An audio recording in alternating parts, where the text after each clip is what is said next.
नमस्कार, मी डॉक्टर कविता राणे. जेएम विशेष मध्ये आपल्या सर्वांचं स्वागत. राष्ट्रवादी काँग्रेसच्या विलिनीकरणाबद्दल रोज काही ना काहीतरी घडते.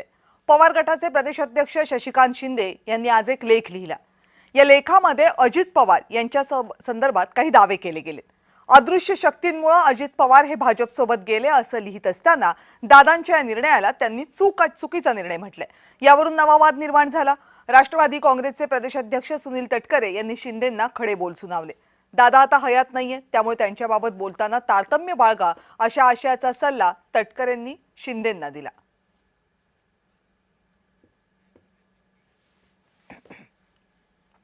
आपल्या लेखामध्ये शशिकांत शिंदे यांनी नेमकं काय म्हटलंय बघूया. अदृश्य शक्तीच्या कारवाया, धमक्या आणि खोट्यानाट्या षडयंत्र रचून केलेल्या आरोपांमुळे अजितदादांना राष्ट्रवादीतून बाहेर पडून वेगळा गट स्थापन करावा लागला होता. याची आपल्याला कल्पना आहे, जाणीव आहे. पण झालेली चूक आता पुन्हा दुरुस्त करायची या विचारानं दादा गेल्या 4-5 महिन्यांपासून कामाला लागले होते. दोन्ही राष्ट्रवादी काँग्रेसचं एकत्रीकरण करायचं असा निर्धार करून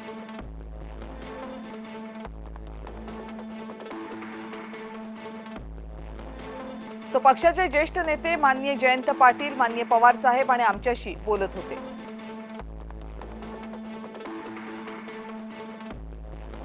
महानगरपालिका आणि जिल्हा परिषद पंचायत समित्यांच्या निवडणुकीमध्ये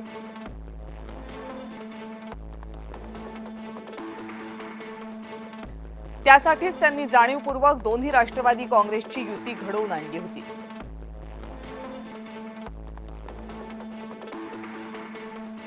आणि ते स्वतःच हिरिरीने प्रचाराची आघाडीही सांभाळत होते.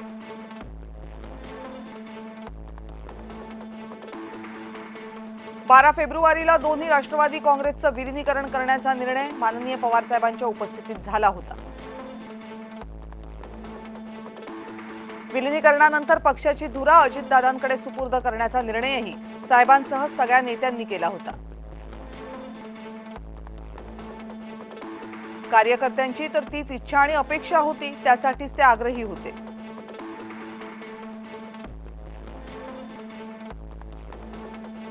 पण मध्येच काळानं झडप घातली आणि दादांचे दोन्ही पक्ष एकत्र करण्याचे स्वप्न अपुरं राहिलं.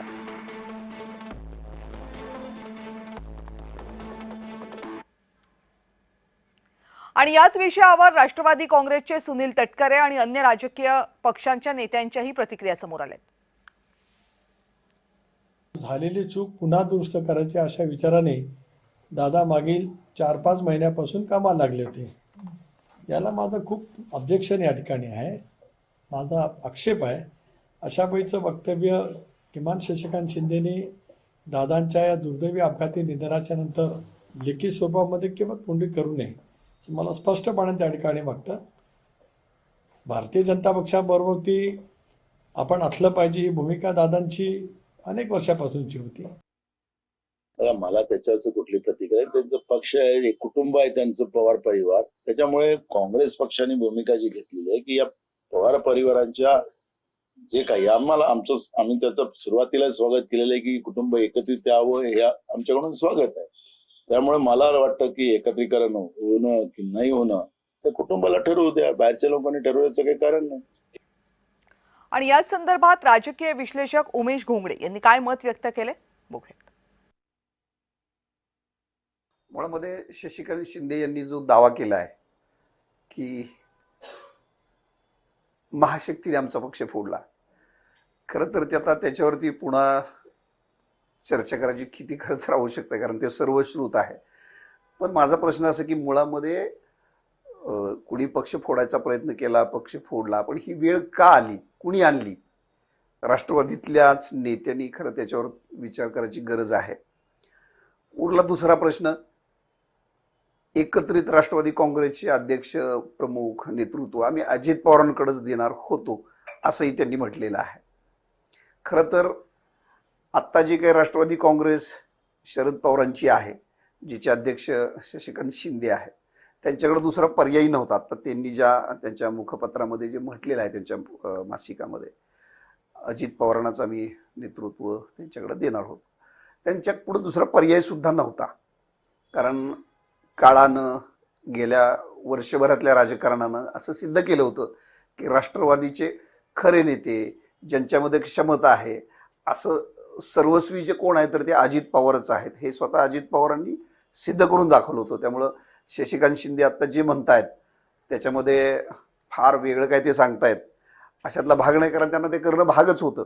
कारण अजित पवार इतका क्षमतावान माणूस त्यांच्याकडे दुसरा नव्हता. अर्थात हे आता सगळं ते गेल्यानंतरच्या चर्चा आहेत. आता राष्ट्रवादी काँग्रेस ज्या दोन आहेत त्या पुन्हा एकत्र येण्याची शक्यता अजित पवार असताना होती असं म्हणतात. पण आज मितीचं चित्र असं आहे की दोन्ही राष्ट्रवादी काँग्रेस आता एकत्र येऊ शकत नाहीयेत.